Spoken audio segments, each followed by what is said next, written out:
నా పేరు డాక్టర్ సూర్యకిరణ్ సలాది. ఈ రోజు చెప్పుకునే టాపిక్ స్క్రబ్ టైఫస్.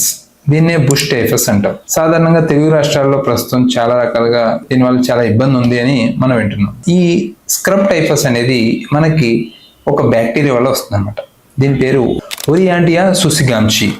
సాధారణంగా ఇది మనకి ఒక పెయిన్ లాంటి టిక్స్ అంటాం.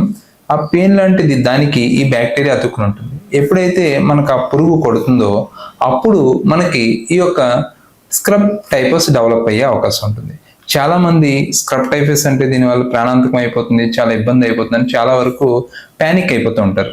కానీ ఇది ఈ రోజు వచ్చింది కాదు, అప్పుడే 19th సెంచరీ నుంచి కూడా ఇది ఆల్రెడీ ఉందన్నమాట. సో కాబట్టి దీని లక్షణాలు ఏ విధంగా ఉంటాయంటే మామూలు ఫీవర్ లాగే fever, body pains, next headache ఉంటాయి. కాకపోతే దీనికి మనం ఐడెంటిఫై చేయాల్సింది ఏంటంటే మన బాడీ మీద కనుక బ్లాక్ స్పాట్స్ ఉన్నాయి అంటే కనుక అప్పుడు మనం డాక్టర్ గారు కన్సల్ట్ చేయాల్సి ఉంటుంది అనమాట. ఎప్పుడైతే మన యొక్క ఈ లక్షణాలు తెలిస్తే, ఈ లక్షణాలు కనుక పెరిగినాయి అనుకోండి, అప్పుడు మనకి దీని యొక్క సిస్టమిక్ ఇన్వాల్వ్మెంట్ అయ్యి మల్టీ ఆర్గన్స్ మీద ప్రభావం చూపించే అవకాశం ఉంటుంది. కాబట్టి ఎర్లీగానే మనం డయాగ్నోస్ చేసుకుంటే చాలా వరకు దీని నుంచి సేఫ్ అనమాట. ప్రస్తుతం ఇప్పుడు కొత్తగా వచ్చింది కాదు కాబట్టి మనం భయపడాల్సిన అవసరం ఏమీ లేదు. కానీ ప్రికాషన్స్, ఎప్పుడైనా మనం కోవిడ్ని చూసాం.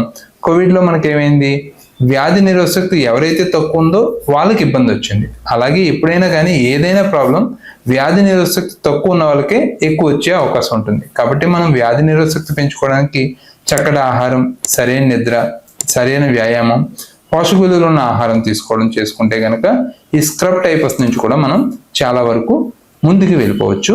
ఎటువంటి ఇబ్బంది ఉండదు. Thank you very much. Me doctor Surya Kiran Saladi.